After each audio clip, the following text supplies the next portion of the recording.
নমস্কার dear friends, আমি নাইমা সরকার। PSSM ত্রিপুরার পর্দায় সবাইকে ওয়ান্স অ্যাগেন ওয়েলকাম জানাচ্ছি।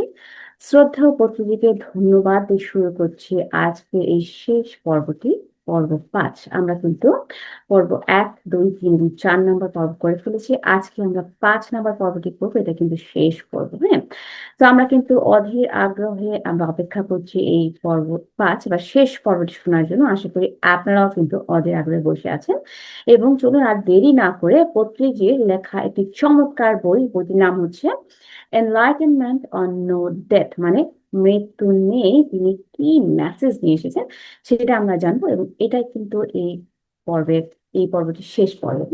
এটাই প্রবন্ধটি শেষ পর্ব। ওকে, তো পত্রিকাকে অসংখ্য ধন্যবাদ দিয়ে শুরু করছি। তো চলুন বন্ধুরা, আর দেরি না করে আমরা চলে যাচ্ছি প্রথম মেসেজে।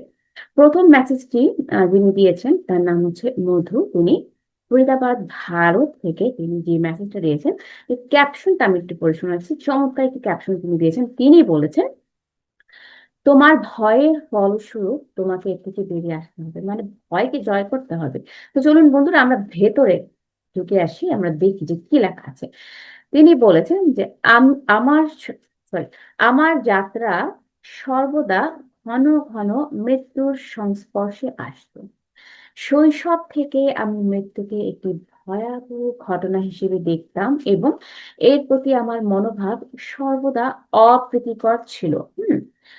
আমাদের বাড়িতে এমনকি মৃত্যু শব্দটিও এড়িয়ে যাওয়া হতো। খেয়াল রাখবেন, এই মধুর মতো কিন্তু আমাদের অনেকেই আছে, আমারও ছিল, যে মৃত্যুকে নিয়ে খুব ভয় পেতাম এবং মৃত্যু শব্দটিও আমরা মনে আনতে চাই না। হ্যাঁ, আমাদের কাছে সর্বদা এই শব্দটি একটি অপ্রীতিকর ছিল, কিন্তু আমরা জানবো যে এই অপ্রীতিকর শব্দটি পরবর্তীতে তার জীবনকে কিভাবে চেঞ্জ করে দেয়। ওকে, তিনি তার মেসেজে বলেছেন যে আমি যে কয়েকটি শেষকৃত্যে অংশ নিয়েছিলাম তাতে সবসময় মানুষ তাদের প্রিয়জনদের হারানোর বেদনায় কি করতো, বিলাপ করতো, কান্নাকাটি করতো, দুঃখ করতো, যেটা আমরা করে থাকি, না বুঝে অনর্থক ভাবে করে থাকি। ওকে, তাই আমি মৃত্যুকে সবচেয়ে বড় সম্ভাব্য যন্ত্রণা হিসেবে দেখতে বাধ্য হয়েছিলাম।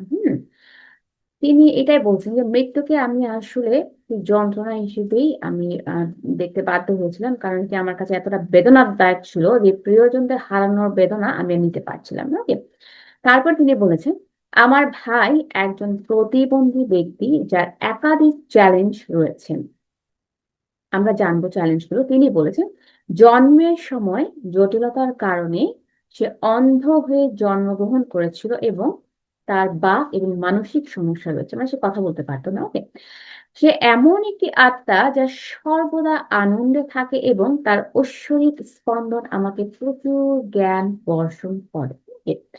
সে এবং আমি একাধিক জীবনে একসাথে অবতারিত হয়েছি। তিনি মেনশন করেছেন কি, একটা জীবন নয়, একাধিক জীবন, মানে একের অধিক জীবন কিন্তু একসাথে তারা অবতারিত করেছে, মানে একসাথে ছিলেন। এবং এই কারণে আমরা একে অপরকে বুঝতে পারি, এমনকি শব্দ, কর্ম বা দৃষ্টি ছাড়াই। ওকে, যেহেতু তারা একসাথে ছিল সেই কারণে তারা আসলে কি বলবে আগে ভাগে কিন্তু বুঝে যেত, কারণ তাদের যে একটা কানেকশন কিন্তু বহু জন্মের সাথে ছিল, কানেক্টেড ছিল। ওকে, এবং তিনি আরো বলেছেন যে আমরা সর্বদা একত্র, মানে ওয়ান।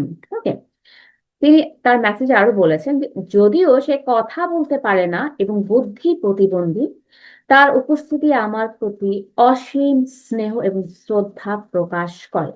আমার পরিবারকে প্রায়শই বলা হতো যে এই ধরনের রোগে আক্রান্ত ব্যক্তিদের আয়ু খুব বেশি দীর্ঘ নয়।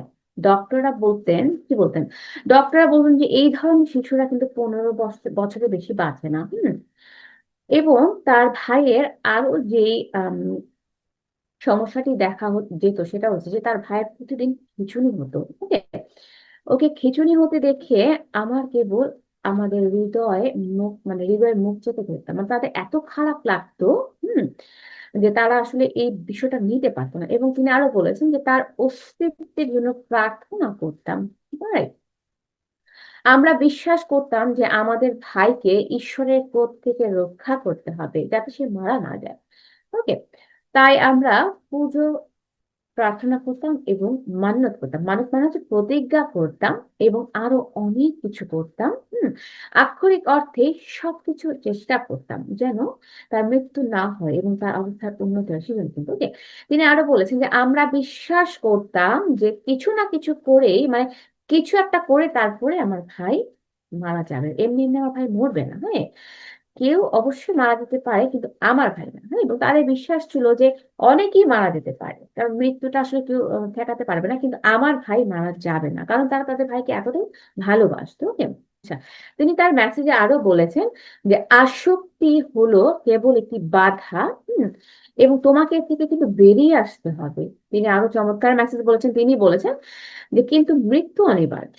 মৃত্যু কিন্তু কেউ ঠেকাতে পারে না, মৃত্যুকে কেউ ঠেকাতে পারে না, ইট ইজ নট পসিবল, অসম্ভব একটি ব্যাপার। ওকে, কিন্তু মৃত্যু অনিবার্য আর কেউই এটি এড়াতে পারবে না।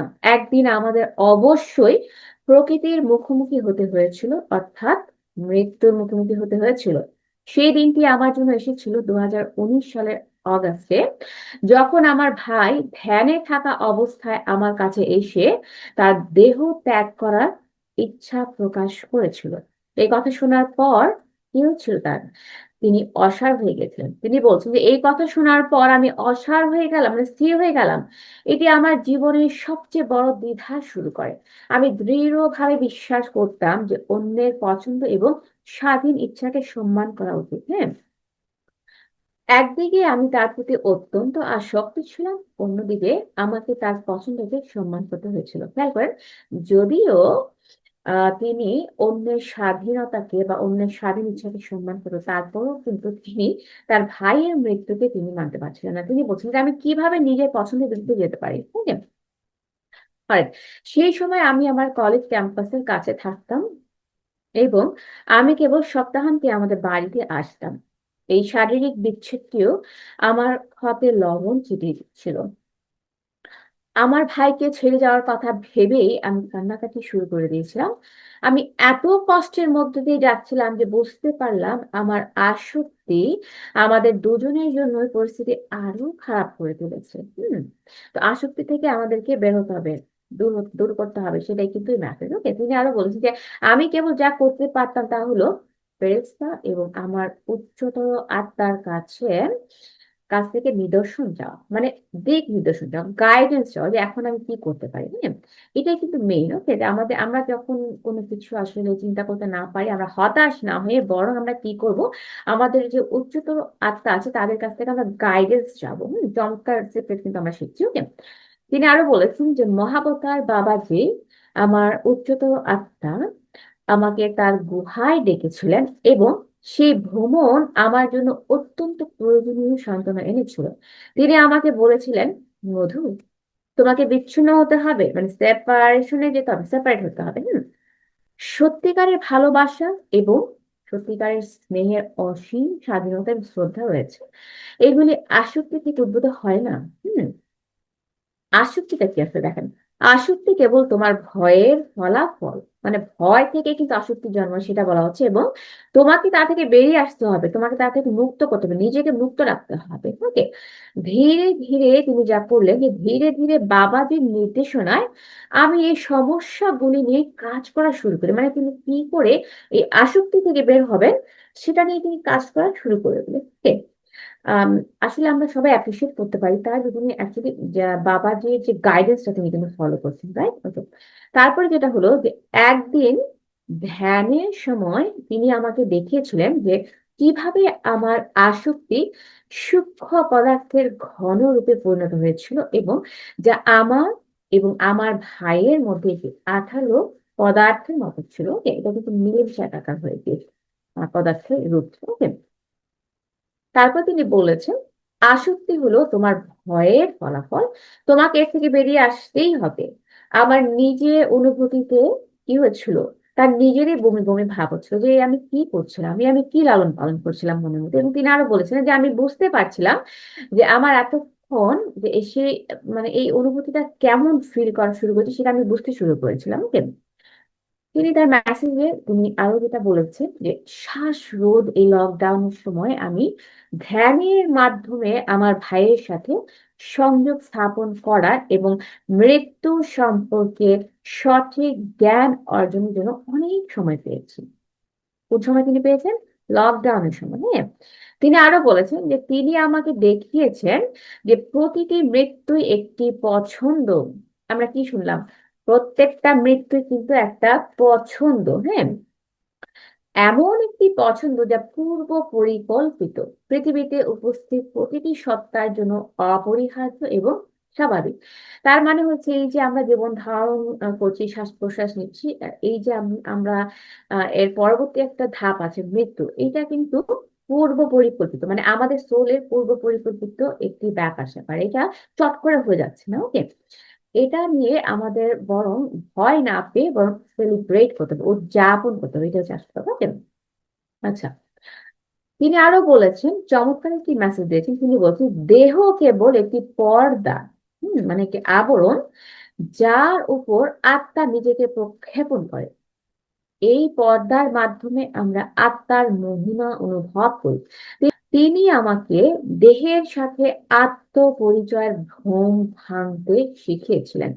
আমরা কখনোই দেহ নই, তাহলে আমরা কি? আমরা আত্মা। চমৎকার একটি সিক্রেট কিন্তু আমরা জানতে পারছি।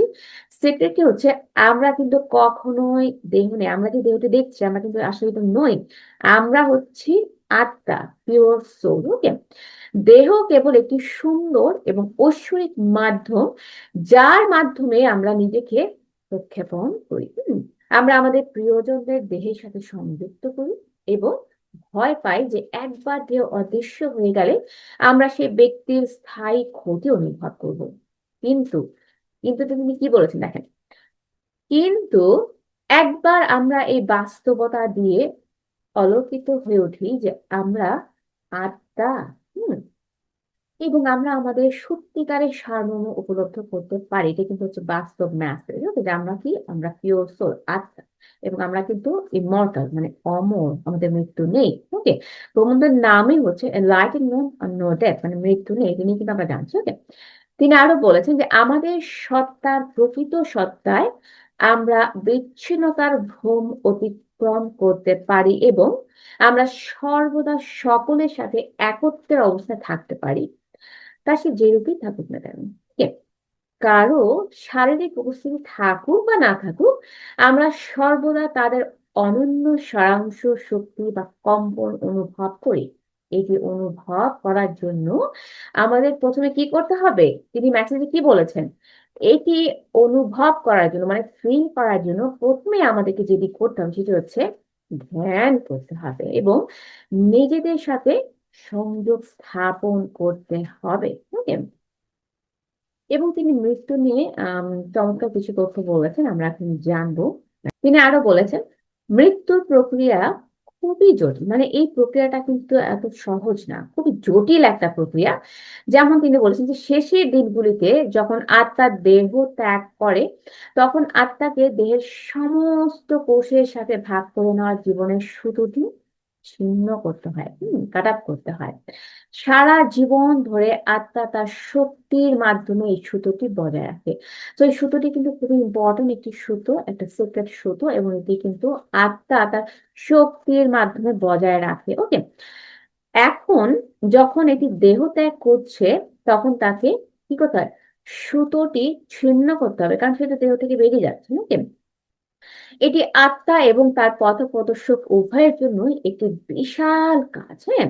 শারীরিক স্তর থেকে বেরিয়ে আসার সময় আত্মাকে তার সুতোটুকু ছিন্ন করতে হয়, আদারওয়াইজ কিন্তু সে কিন্তু সেপারেশন যেতে পারছে না, ওকে। যা তাকে পরিবেশ, বায়ুমণ্ডল, প্রকৃতি এবং পৃথিবীর সাথে সংযুক্ত করে, ওকে।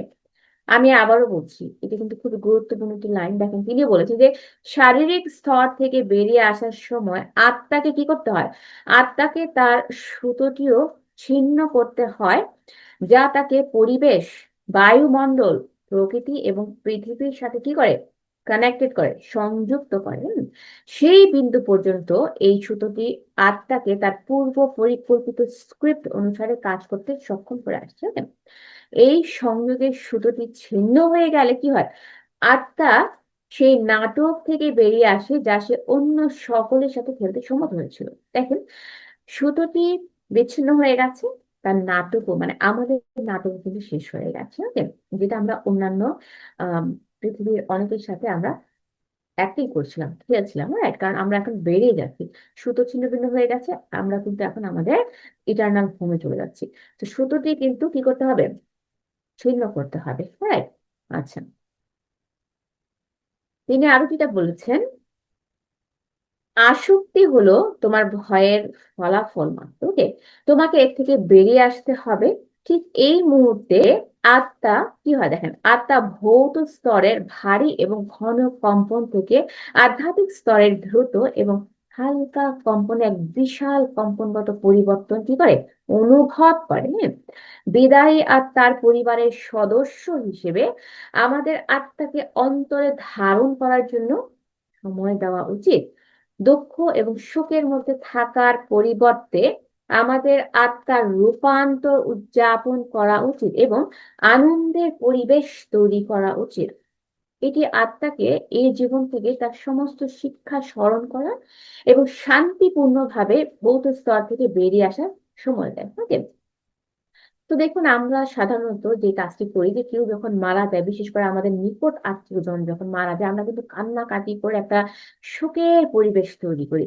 তো আমরা এখানে পত্রিজির এই কিতাব থেকে আমরা এই মেসেজ পাচ্ছি যে যখন কেউ মারা যাবে, বরং শোক না করে, হ্যাঁ, দুঃখ না পেয়ে আমরা বরং এটাকে উদযাপন করি যে আত্মার একটা রূপান্তর হচ্ছে, এবং আত্মার যে শিক্ষণীয় বিষয় ছিল, যে নাটকটা করা দরকার ছিল, সেই নাটকের পর্ব শেষ হয়েছে, সুতোটা ছিন্ন ভিন্ন হয়েছে, ছিন্ন করা হয়েছে। তো তখন তাকে একটা অন্য জগতে, অন্য স্তরে চলে যাওয়ার জন্য সময় দিতে হবে। তার পরিবেশটা এত শান্ত, কোমল এবং আনন্দময় করতে হবে, সে চলে যাচ্ছে এই দুনিয়া থেকে আরেকটি নাটকের স্তর, মানে আরেকটি নাটকে প্রবেশ করার জন্য। সেজন্য কিন্তু তাকে ওয়েলকাম করতে হবে, কারণ আমরা কিন্তু দুনিয়াতে আসি নাটক করার জন্য, শেখার জন্য। এই নাটকগুলো কিন্তু শুধু নাটক না, শিক্ষণীয় নাটক, হ্যাঁ, এগুলো শেখার জন্য কিন্তু আত্মা এগুলো সিলেক্ট করার জন্য আমরা শিখি। প্রত্যেকটা জীবনে আমরা কিছু না কিছু নতুন কিছু শিখি, এটাই কিন্তু মূল ম্যাসেজ, ওকে। তারপর তিনি বলেছেন, মৃত্যুর প্রক্রিয়ার এই সূক্ষ্মতাগুলি বুঝতে সক্ষম হওয়ার জন্য একজনকে কি করতে হবে, ধ্যান করতে হবে, মেডিটেশন করতে হবে এবং আধ্যাত্মিক জ্ঞানের সাথে পরিচিত হতে হবে। আর আমরা যদি আধ্যাত্মিক জ্ঞানের সাথে পরিচিত হতে চাই, তাহলে কিন্তু আমাদের সেই ধরনের প্রচুর বই পড়তে হবে, হ্যাঁ। আমরা অযথা ফেসবুকে, টিকটকে বা ইউটিউবে সময় নষ্ট না করে, বরং আমরা যদি প্রতিদিন 1 ঘন্টা করেও আমরা ধ্যান করি এবং আধ্যাত্মিক লেভেলের কিতাবগুলো, প্রবন্ধগুলো পড়ি, তাহলে কিন্তু আমাদের আত্মিক উন্নতি হবে এবং আধ্যাত্মিক জ্ঞানের উন্নতি হবে এবং আমরা অনেক কিছু জানতে পারবো, ওকে। এবং আমাদের সময়টা কিন্তু কাজে লাগবে, একটা সুন্দর চমৎকার শিক্ষণীয় বিষয় আমরা এই সময়টা কাজে লাগাতে পারবো। আচ্ছা, চলুন তিনি তার মেসেজে কি বলেছেন আমরা একটু শুনে আসি। তিনি আরো বলেছেন, আমার ভাই বলেন যে মৃত্যুর পরে জীবন সত্যি দুর্দান্ত, মানে চমৎকার, হ্যাঁ, একটি জীবনে আত্মা দেহ ত্যাগ করার পরপরই এটি এই জীবনে এবং পূর্ববর্তী জীবনের ফেরেশতা এবং প্রিয়জনদের সাথে দেখা করে। খেয়াল করেন কি চমৎকার না? আমরা তো এতদিন মনে করতাম যে মানে কেউ মারা গেল তো শেষ, কিন্তু আমরা এখন জানছি যে মারা যাওয়া মানে শেষ নয়, এটা হচ্ছে শুরু, হ্যাঁ। এবং আত্মা দেহত্যাগ করার পরপরই কিন্তু এই জীবন এবং এই জীবনের আগে যত জীবনের গাইডেন্সরা আছে, এবং অ্যানসেস্টার আছে, প্রিয়জন আছে, তাদের সকলের সাথে কিন্তু তারা মোলাকাত করে, মানে দেখা সাক্ষাৎ করে, ওকে। তখন তারা কি করে দেখেন, তারা ভৌত স্তরে আত্মার অবদানের জন্য তাকে অভিনন্দন জানাতে আসে, সবাই তাকে কি করতে আসে, অভিনন্দন জানাতে আসে। কিন্তু আমরা যারা আসলে মৃত্যু নিয়ে অভিজ্ঞতা অর্জন করতে পারিনি, তারা কিন্তু অযথা কান্নাকাটি করি, এখানে বসে কান্নাকাটি করি। অথচ আত্মা যখন চলে যাচ্ছে তার আত্মার স্তরে, ইটার্নাল হোমে, তখন কিন্তু সকল অন্যান্য সকল স্তরে আত্মা তাকে অভিনন্দন জানাতে আসে, ওয়েলকাম জানাতে আসে। ওখানে তারা আনন্দ করছে অন্য জগৎ, আর এখানে বসে আমরা ক্রাই করছি, সম্পূর্ণ ব্যাপারটা অপোজিট হয়ে যায়, ওকে। তারপর তিনি বলেছেন যে এরপর কি হয় দেখেন, এরপর আত্মা জ্যোতিষ জগতে অগ্রসর হয়। আমার দর্শনে আমি সাধারণত আত্মাদের দীর্ঘ সারি দেখতে পাই, যারা জ্যোতিষ জগতের দিকে কি করছে, এগিয়ে যাচ্ছে, ধীরে ধীরে এগিয়ে যাচ্ছে, ওকে। কখনো কখনো পাহাড়ি পথ ধরে, আবার কখনো সেতু ধরে। যখন আত্মা সফলভাবে জ্যোতিষ স্তরে পৌঁছে, তখন তাকে কিছু সময়ের জন্য পুনর্বাসিত করা হয়, অল্প কিছু সময়ের জন্য, not for a long term.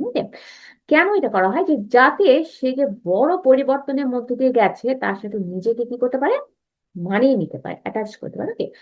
একটা বড় পরিবর্তনের মধ্যে দিয়ে গেছে মানে হচ্ছে যে সে বারবার মানে সে একবার দুনিয়াতে আসছে, তার একটা অন্যরকম এক্সপিরিয়েন্স করছে, সেটা বোঝানো, ঠিক আছে? খেয়াল করেন তিনি আরো বলছেন যে পুনর্বাসনের সময়কালের পরে তাকে একটি থিয়েটারে নিয়ে যাওয়া হয়। খুব চমৎকার না? সেখানে থিয়েটারও আছে।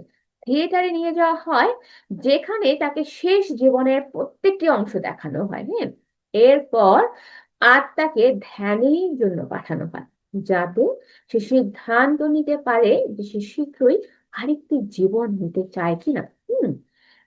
এবং এখান থেকে আমরা চমৎকার একটি বিষয় জানতে পারছি যে আমরা কি আসলে দুনিয়াতে শীঘ্রই আসবো বা কি ধরনের জীবন নেবো, সেটা কিন্তু আমাদেরকে ডিসিশন দেওয়ার যে একটা রাইট, সেটা কিন্তু দেওয়া হয়। এটা কিন্তু আমরা জানার, এগুলো কিন্তু এক একটা সিক্রেট, ওকে, আমাদের বারবার শুনতে হবে।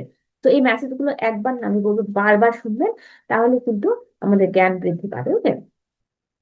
তারপর আর লেখা আছে যে বিকল্পভাবে আত্মা নিজেকে পরিপূর্ণ করার জন্য জ্যোতিষ স্তরে, মানে তার আসল বাসস্থানে বেশিক্ষণ থাকতে পারে যদি সে ইচ্ছা করে। ওকে। যদি আত্মা আরেকটি জীবন নিতে চায়, তাহলে তাকে একটি ভবনে নিয়ে যাওয়া হয়, মানে তাকে আরেকটি ভবনে, অন্য একটি ভবনে নিয়ে যাওয়া হয়, যা দেখতে কেমন, কেমন ভবনের উদাহরণ তিনি দিয়েছেন। তিনি বলেছেন যে সেই ভবনটি দেখতে একটি রাজকীয় আদালতের মতো, যেখানে সে তার পরবর্তী জীবনের নীল নকশা পরিকল্পনা করে। ওকে।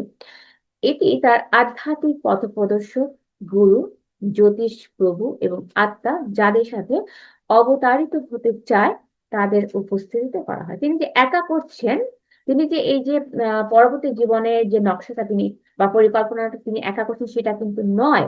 আমরা দেখছি যে সেখানে কিন্তু তার হেল্পিং হ্যান্ড বা গাইডেন্স কিন্তু অনেকই ছিল। যেমন তার আধ্যাত্মিক পথ প্রদর্শক, হ্যাঁ, গুরুজিরা ছিল, প্রভুরা ছিল, জ্যোতিষ প্রভুরা ছিল, এবং অন্যান্য আত্মারা ছিল, যাদের সাথে সে আত্মাটা অ্যাটাচ ছিল, তারা তাদের উপস্থিতি কিন্তু সেখানে আমরা অনুভব করতে পারবো।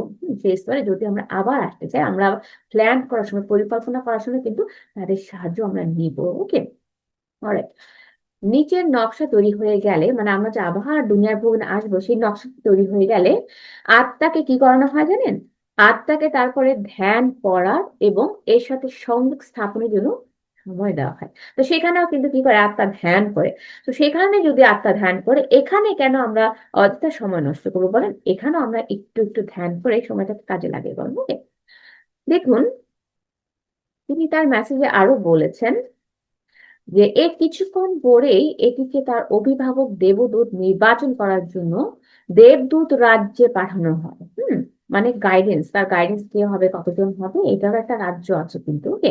তো সেই রাজ্যে তাকে পাঠানো হয়, এবং তারপর কি হয় দেখেন, আর তার আধ্যাত্মিক পথ প্রদর্শকরা তার জীবনের সর্বত্র তা একই রকম থাকে। এবং তারা খুব কমই পরিবর্তন হয়, উইচ ইজ ভেরি গুড, যে একটা নোন একটা ফ্যামিলির মধ্যে সে আছে। ওকে। প্রক্রিয়াটি সম্পন্ন হওয়ার পরে আত্মাকে কি করতে হয়, ধ্যান করতে হয়, আবার সে ধ্যানে বসতে হয়, এবং তার অভিভাবক দেবদূত মানে এঞ্জেলসরা, গাইডেন্সরা কি করে, আধ্যাত্মিক পথ প্রদর্শকের সাথে সংযোগ স্থাপন করে এবং আলোচনা করে। Alright?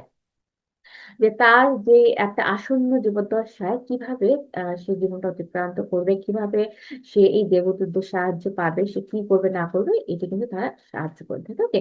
দেখুন লাইনটা আমি আবার বলছি, যে এই প্রক্রিয়াটি সম্পন্ন হওয়ার পরে, কোন প্রক্রিয়ার কথা বলছি এটা জানতে হলে কিন্তু একটু রিওয়াইন্ড করে শুনতে হবে। তিনি বলেছেন যে এই প্রক্রিয়াটি সম্পন্ন হওয়ার পরে আত্মাকে ধ্যান করতে এবং তার অভিভাবক দেবদূত, দেবদূত কিন্তু অভিভাবকের রূপ নিচ্ছে। ওকে।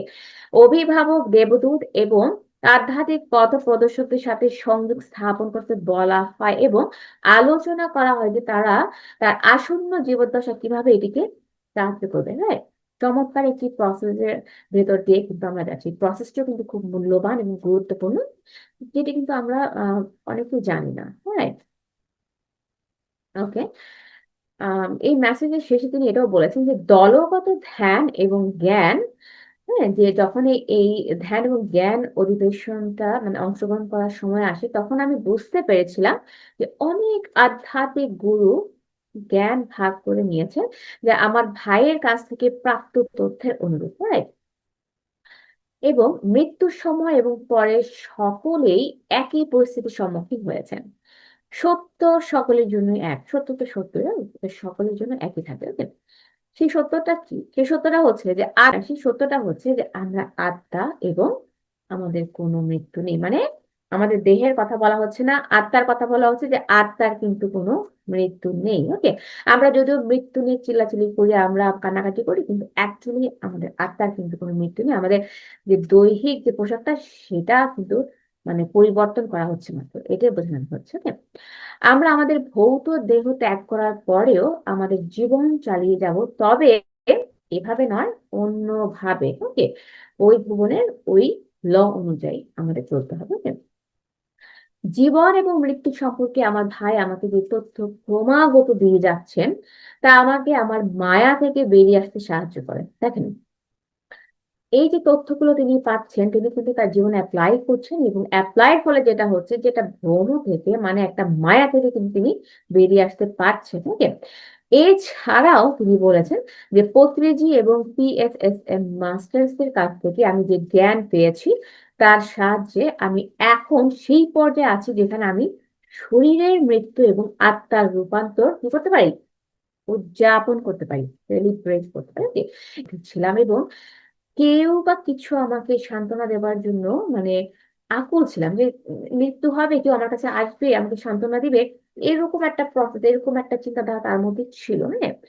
কিন্তু দেখেন, তিনি এটাও বলেছেন যে যখন আমি পেছনে ফিরে তাকাই, তখন আমি দেখতে পাই যে আমার গভীরতম ইচ্ছা ছিল যে সেই যন্ত্রণা থেকে বেরিয়ে আসা, যা সংযুক্ত ছিল আমাকে চিরন্তন সত্যের পথে পরিচয় করিয়ে দেওয়া, এবং অবশেষে কি হয়েছিল, অবশেষে আমাকে আমার আধ্যাত্মিক জাগরণের দিকে নিয়ে গিয়েছিল।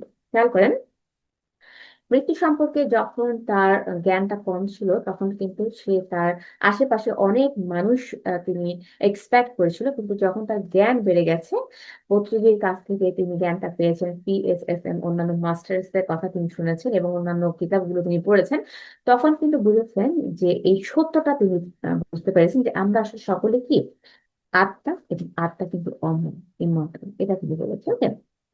তো আমরা এখন সর্বশেষ যার মেসেজটি শুনবো, আম, সেই মেসেজটি যিনি বলেছেন তার নাম হচ্ছে পিটার রিচেলিউ। তিনি যে ক্যাপশনে বলেছেন যে একটি আত্মার যাত্রা, আমরা তো অবশ্যই আত্মা, কিন্তু তিনি একটি আত্মার যাত্রা নিয়ে তিনি বলতে গিয়ে তিনি বলেছেন, বিজ্ঞানের জগৎ আমাদের বলে যে জীবন প্রকৃতির চারটি রাজ্যে পাওয়া যায়। তো সেই চারটি রাজ্য কি কি?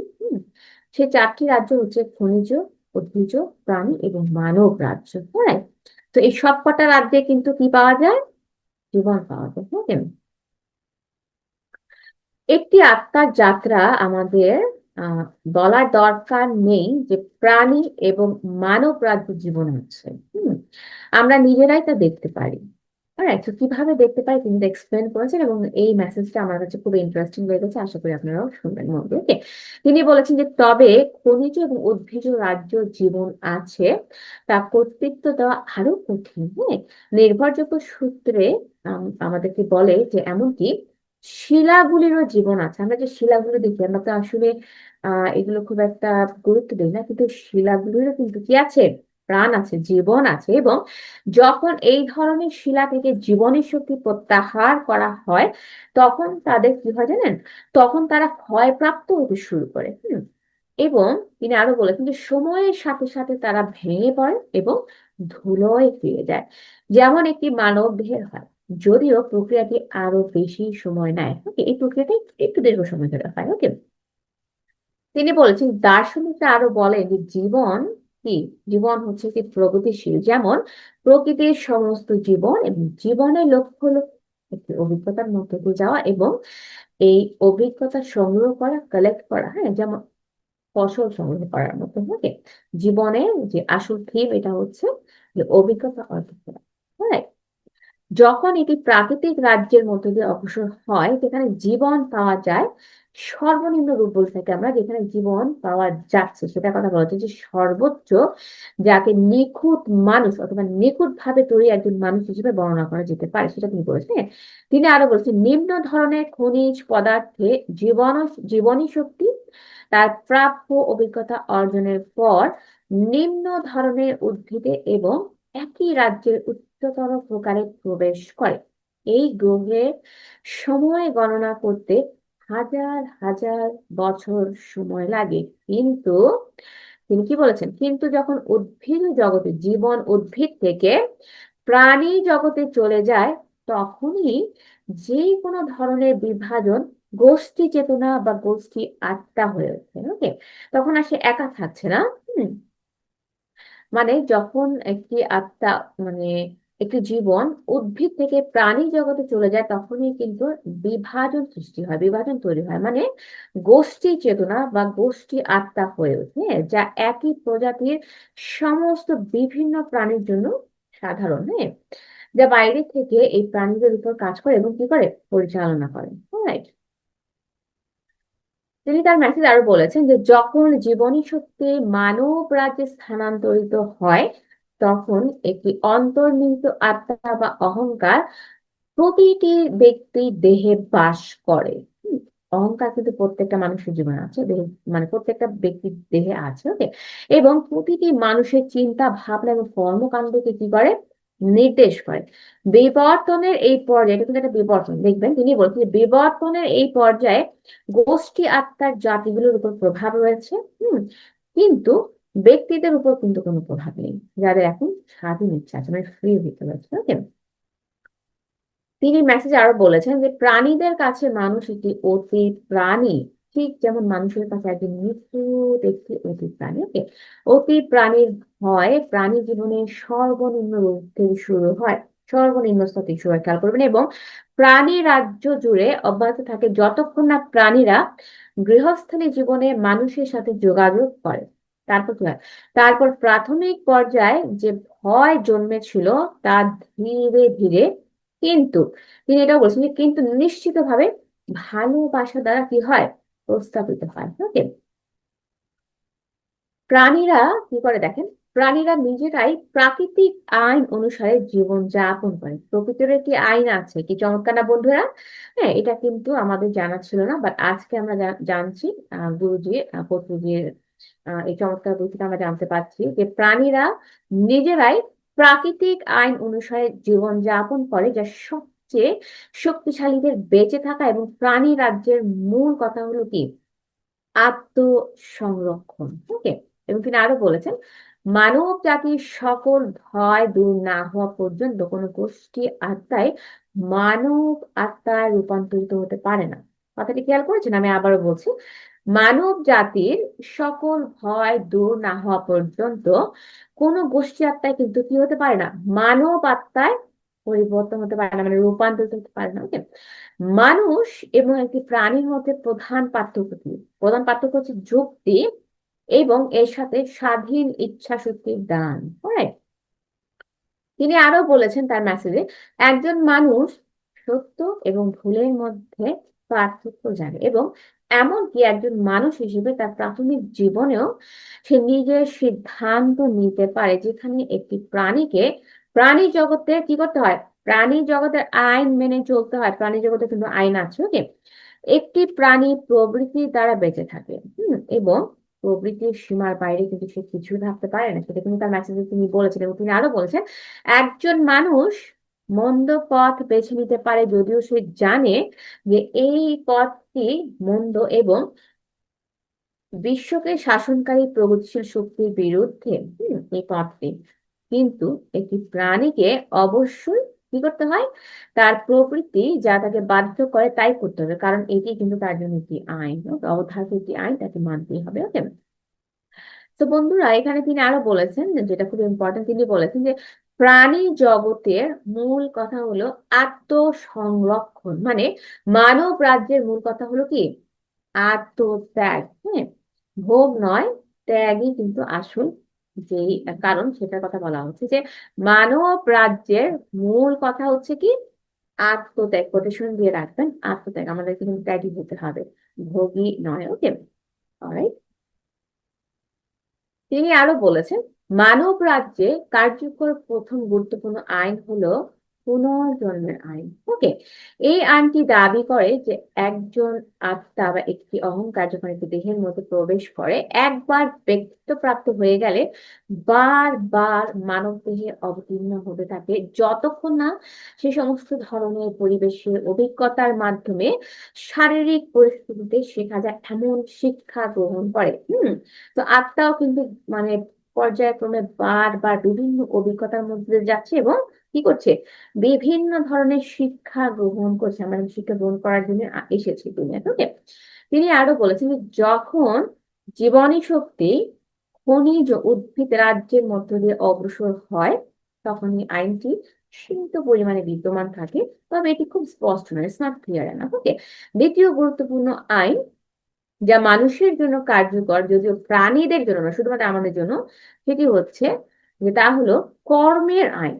কর্মফল, যেমন বললেন যে কর্মের আইন, যা প্রায়শই কারণ ও প্রভাবের আইন হিসেবে উল্লেখ করা হয়। ওকে, যে মুহূর্ত থেকে আত্মা একটি পৃথক অহংকারে পরিণত হয়, সেই মুহূর্ত থেকে এই আইনটি কিন্তু কার্যকর হয়ে যাচ্ছে। রাইট, খেয়াল করবেন, এটি কিন্তু খুব গুরুত্বপূর্ণ। যে মুহূর্ত থেকে আপনি একটি পৃথক মানে যে মুহূর্ত থেকে আত্মা একটি পৃথক অহংকারে পরিণত হচ্ছে, সেই মুহূর্ত থেকে কিন্তু আইনটি বলবৎ হয়ে যাবে, কার্যকর হয়ে যাবে আপনার জন্য। ওকে, এবং কর্মের আইন নির্দেশ করে যে মানুষের কাছ থেকে উদ্ভূত প্রতিটি চিন্তা, প্রতিটি শব্দ, প্রতিটি কর্ম অবশ্যই একটি নির্দিষ্ট ফলাফল তৈরি করবে। আমরা যদি কোনো কাজ করি তাহলে কিন্তু তার রেজাল্ট আসবে। ওকে, এটা কিন্তু এটাই কিন্তু তিনি বলার চেষ্টা করছেন। হ্যাঁ, তিনি আরো যা বলেছেন, আমরা কি শুনে আসি, তিনি বলেছেন যে ভালো বা খারাপ এবং সেই ফলাফল আমাদের জীবনে শারীরিক স্তরে কার্যকর করতে হবে, এটা অন্যায় কিছু নেই। তিনি বলছেন এটা অন্যায় কিছু নেই, কারণ দেখেন যে খ্রিস্টানদের একটি শিক্ষায় বলা হয়েছে, যে তিনি একটা এক্সাম্পল এনেছেন। তিনি বলেছেন যে যেমন বপন করো তেমনই কাটবে। নোটিস করে যে আমি যেমন রোপণ করবো ঠিক তেমনটা আমি ফসলটা আমি সেরকমই পাবো। ওকে, তিনি আরো বলছেন যে মানব রাজ্যের সদস্যদের জন্য তাদের প্রয়োজনীয় সমস্ত অভিজ্ঞতা অর্জন করা কিভাবে সম্ভব তা বুঝতে আমি চাই যে আপনারা নিম্নলিখিত প্রস্তাবগুলো গ্রহণ করুন। মানে তিনি কিছু এক্সাম্পল দিয়েছেন, আমরা একটু শুনে আসি। তিনি বলেছেন যে মানুষ একজন অহংকার বা আত্মা এবং একটি অনুন্নত অবস্থা। বর্বর অবস্থা থেকে একজন নিখুঁত মানুষের বিবর্তনের সময় তাকে চেতনা বা দেহের তিনটি বাহন ব্যবহার করতে হবে, তিনটি বাহন। ওকে, এবং তিনি আরো বলেছেন যে এগুলি মানসিক বা মনের দেহ নামে পরিচিত। জ্যোতিষ বা আবেগগত দেহ এবং দৈহিক দেহ, শেষটি হলো সেই বাহন যেখানে তুমি এবং আমি কাজ করছি এবং যা মানুষের চোখে দৃশ্যমান। খেয়াল করেছেন, আর তিনটি অবস্থা, তিনটি বাহন কিন্তু আমি বলে দিয়েছি। আপনারা যদি ক্যাচ করতে না পারেন প্লিজ আবার শুনবেন, কারণ শুনতে শুনতে কিন্তু আপনারা বুঝতে পারবেন যেখানে সিক্রেট গুলো বলা আছে। ওকে, তিনি আরো বলছেন যে এই তিনটি দেহ আমরা চেতনার তিনটি স্তর ভিন্ন, মানে চেতনার তিনটি ভিন্ন অবস্থায় কাজ করার সময় ব্যবহার করি। যা হলো মানসিক ভূমি, জ্যোতিষ ভূমি এবং দৈহিক ভূমি। ওকে, যে অহংকারকে ঘিরে দেহগুলি টানা হয় তা হলো মানসিক জগতের উপরে অংশ, এটিকে বলা হয় মানে কারণ স্তর বলা হয়। হ্যাঁ, তো আমরা কারণ স্তর সম্পর্কে জানছি এবং আমরা আরো অনেক অনেক স্তর সম্পর্কে জানবো। তিনি আরো বলেছেন আত্মার যাত্রার এই পর্বে ম্যাচে তিনি বলেছেন যে প্রতিটি মানুষ তার শেষ অবতারের শেষে তার মানসিক বিকাশের সাথে সামঞ্জস্যপূর্ণ মানসিক দেহ লাভ করে। তাই স্পষ্টতই একজন অবিকশিত মানুষের মানসিক দেহ এবং একটি বিবর্তিত সত্তা, একজন বৃদ্ধ আত্মা যার অনেক জীবন আছে এবং অনেক অভিজ্ঞতা অর্জন করেছে, তার থেকে কিন্তু অনেক আলাদা। ওকে, ভৌতিক দেহ যা আমরা সকলে আমাদের চোখ দিয়ে দেখি তা বেশ ঘন ভৌতিক পদার্থ দিয়ে গঠিত। তবে তিনি আরো বলেছেন যে তবে সেই দেহের একটি কম ঘন অংশ রয়েছে যাকে ইথেরিক ডাবল বলা হয়। ওকে, খেয়াল করবেন এটা কিন্তু মিশরীয় একটি ভাষা থেকে নেওয়া হয়েছে, যেখানে এটিকে ক বলা হতো। right? যা আমাদের ভৌতিক বাহনের জীবদ্দশায় এবং মৃত্যুর সময় উভয় ক্ষেত্রে অত্যন্ত গুরুত্বপূর্ণ ভূমিকা পালন করছে, রাইট? এটি কিন্তু ভূমিকা পালন করে, গুরুত্বপূর্ণ ভূমিকা পালন করে। ওকে, এটি শব্দের সাধারণ অর্থে এমন একটি দেহ নয় যে আপনি এতে বাস করতে পারবেন না। যেমন আপনি আপনার ভৌতিক দেহে রেখেছেন, আপনি এটি দেখতেও পারবেন না যদি না আপনি সর্বনিম্ন রূপের দৃষ্টিশক্তি বিকাশ করেন, যাকে ইথেরিক দৃষ্টি বলা হয়। ঠিক আছে? তিনি বলেছেন যখন আপনি ঘুমাতে যান আপনি কিন্তু একটি অহংকারে মানে একটি আত্মায় পরিণত হচ্ছেন। তোমার ভৌতিক দেহ থেকে তোমার ভৌত দেহ থেকে বেরিয়ে আসে যখন এটি চেতনা হারায়। তুমি তোমার জ্যোতিষ দেহে আচ্ছন্ন এবং জ্যোতিষ জগতে বাস করছো। জ্যোতিষ সমতল অবস্থার অধীন, ঠিক আছে? তুমি আছো জ্যোতিষ জগৎটাকে, তিনি বলছেন জ্যোতিষ জগৎ হলো আবেগ এবং একটি মায়ার একটি জগৎ। এটি পদার্থ দিয়ে গঠিত যা আমাদের জানা যে কোনো গ্যাসের যে সূক্ষ্ম, যার ঘনত্ব কিন্তু অনেক বেশি। জ্যোতিষ দেহ হলো আবেগের একটি বাহন, এটা কিন্তু একটি বাহন। ওকে, আবেগগুলি জ্যোতিষ পদার্থের কম্পনের মাধ্যমে উদ্ভূত হয় যা উচ্চত আবেগ হিসেবে পরিচিত। ওকে, যেমন ভালোবাসা, কৃতজ্ঞতা, নিঃস্বার্থতা এবং অনুরূপ সূক্ষ্ম পদার্থের কম্পনের মতো দীপ্তিময় দৃষ্টির কাছে নিজেদের প্রকাশ করে। যদিও তিনি বলেছেন যে নিম্নতর আবেগ যেমন লোভ, হিংসা, স্বার্থপরতা, বা স্বার্থপর প্রেম বা আবেগের একটা নেগেটিভ অনুভূতি, সেটা বলেছেন যে অহংকার ইত্যাদি তুলনামূলকভাবে অনেক বেশি রুক্ষ বা ঘন পদার্থের কম্পনের মতো দেখায়। মানুষ যেমন মৃত্যুর আগে তেমনি সে মৃত্যুর পরেও থাকবে। খেয়াল করেন, মানুষ কি বলছেন, মানুষ যেমন মৃত্যুর আগে ছিল ঠিক তেমনি সে মৃত্যুর পরেও থাকবে, মানে তার আত্মাটা কিন্তু থাকবে। হ্যাঁ, মানে এটি কিন্তু অমরণশীল এবং কেবল তার ভৌত দেহ ছাড়া এবং জ্যোতিষ জগতের সীমাবদ্ধ ছাড়াই। ওকে, তার গুণাবলী এবং পাপগুলি একই থাকে, কিন্তু তিনি আরো বলেছেন যে কিন্তু জ্যোতিষ দেহের তরল প্রকৃতির কারণে তারা মহান ভালো বা মন্দের শক্তিতে পরিণত হয়। কিসের কারণে?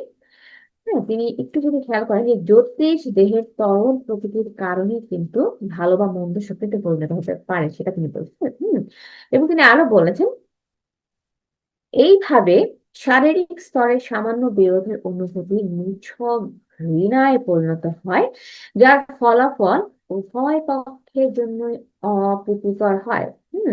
অন্যদিকে হালকা শারীরিক স্নেহের অনুভূতি পারস্পরিক ভালোবাসার প্রবাহে পরিণত হয়, যা সম্প্রীতি এবং শান্তির এক আশ্চর্যজনক পরিবেশ তৈরি করে। যেহেতু জ্যোতির্বিজ্ঞান হলো মায়ার একটি জগৎ, কি বলেছি খেয়াল করেছেন, জ্যোতির্বিজ্ঞান হলো মায়ার একটি জগৎ, তাই ভৌত জগতের মতো সময় বা শ্রম ব্যবহার করার কিন্তু কোনো প্রয়োজন নেই। সবকিছু মানে পোশাক, খাবার ইত্যাদি চিন্তা দ্বারা উৎপাদিত হয়। ওকে, সেখানে কি হয় দেখেন, সেখানে জীবন একটি দীর্ঘ ছুটির দিন হতে পারে। আমরা যা করতে চাই তার জন্য নিজেকে নিবেদিত করতে পারি এবং আমাদের হৃদয়ের সন্তুষ্টির জন্য শখের মধ্যে কি করতে পারি, নিজেদের নিমগ্ন করতে পারি। অধ্যয়নের জন্য অপর্যাপ্ত সময় বা দুর্বল দৃষ্টিশক্তির, শারীরিক সীমাবদ্ধতা বা ক্লান্ত শরীরের মতো আরো জ্ঞান অর্জন থেকে আমাদের বাধা দেওয়ার কোনো সীমাবদ্ধতা নেই। ওকে, জ্যোতির্বিজ্ঞানী শরীরে এমন কিছু নেই যা ক্লান্ত করতে পারে। চমৎকার না? চমৎকার না? সেটা আমরা শিখতে পারছি, আমরা কিন্তু অনেক জ্ঞান অর্জন করতে পারছি এই শেষের পর থেকে। এবং তিনি আরো বলছেন যে আধ্যাত্মিক মনের মানুষ, স্পিরিচুয়াল মাইন্ডের যে মানুষগুলো, যিনি উচ্চতর জিনিসের প্রতি গভীর ভাবে ধ্যান করেছেন। খেয়াল করবেন, আপনি আধ্যাত্মিক মানুষ তখনই হতে পারবেন যখন আপনি ধ্যান করবেন এবং উচ্চ একটা স্তরে পৌঁছে যাবেন। তিনি বলছেন যে তার জন্য অত্যন্ত আনন্দ অপেক্ষা করছে এবং তার জীবদ্দশায় তাকে বিশ্বাস এবং নিজস্ব যুক্তি শক্তির উপর নির্ভর করতে হয়েছে। এখন সে পৃথিবীতে তার অধ্যয়ন করা অনেক তথ্যের সত্যতা প্রমাণ করতে পারে, যেহেতু সে অভিজ্ঞতা অর্জন করেছে ধ্যানের মাধ্যমে। এবং তিনি বলছেন যে এবং কেউ ক্ষীণভাবে কল্পনা করতে পারে যে এই জ্ঞান এমন একজন ব্যক্তির জন্য কতটা আনন্দ এবং শান্তি বয়ে আনতে পারে।